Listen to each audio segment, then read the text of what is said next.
This presentation is to discuss theme, symbolism, and allegory before reading Edgar Allan Poe's Masque of the Red Death. First of all, let's talk about theme, the main idea or underlying meaning of a literary work that may be stated directly or indirectly. You can click here to see specific examples of theme. The types of theme. There are both major and minor themes that appear in literary works. A major theme is an idea that the writer repeats in his work, making it the most significant of the ideas. A minor theme refers to an idea that appears in a work briefly and gives way to another minor theme. The difference between a theme and a subject. It is important not to confuse the theme of a literary work with its subject.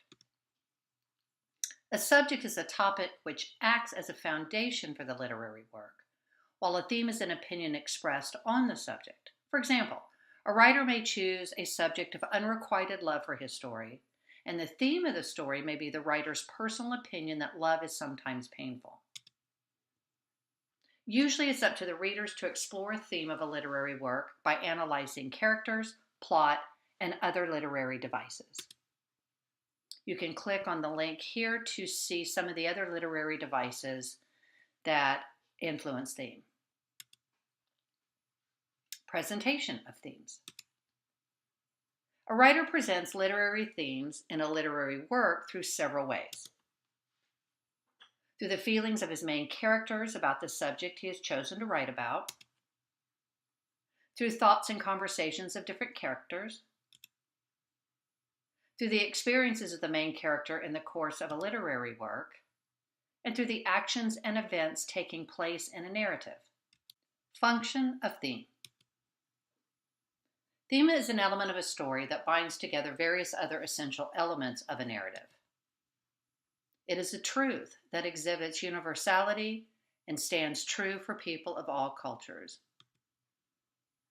Theme gives readers a better understanding of the main character's conflicts, experience, discoveries, and emotions as they are derived from them. Now, let's move on to symbolism. Let's start with the definition. Symbolism is a practice or art of using an object or a word to represent an abstract idea.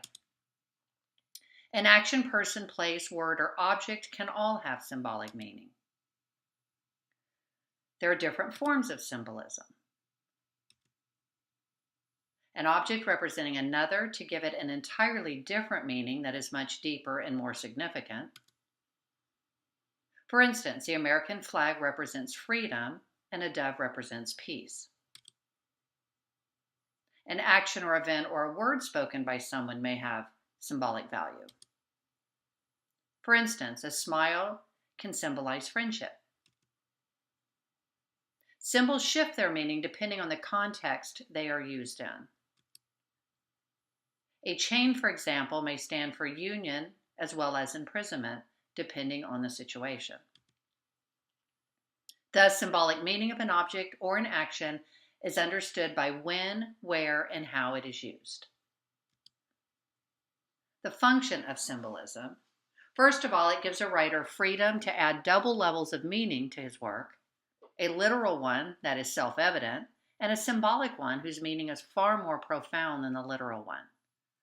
Symbolism in literature evokes interest in readers as they find an opportunity to get an insight of the writer's mind and how he views the world and how he thinks of common objects and actions having broader implications. Examples in literature. The first example, we find symbolic value in Shakespeare's famous monologue in his play As You Like It. All the world's a stage, and all the men and women merely players. They have their exits and their entrances, and one man in his time plays many parts. The above lines are symbolic of the fact that men and women, in the course of their life, perform different roles. A stage here symbolizes the world, and the players is a symbol for human beings. Example 2 from Sarah Teasdale's poem Wild Asters develops a number of striking symbols.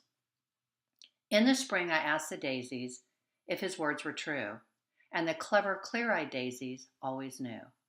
Now the fields are brown and barren, bitter autumn blows, and all of the stupid asters, not one knows.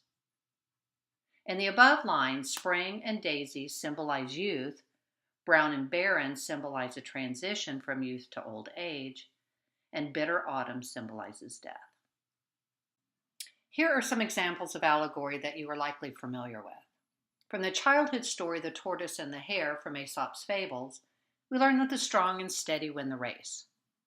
In the mythological story of Icarus, where Icarus fashions wings for himself out of wax, but when he flies too close to the sun, his wings melt, is a message about the dangers of reaching beyond our powers. Then there's Yertle the Turtle by Dr. Seuss, about a turtle who yearns for too much power, which is actually an allegory about Adolf Hitler and the evils of totalitarianism. And then there's The Hunger Games, an allegory for our obsession with reality television and how it numbs us to reality.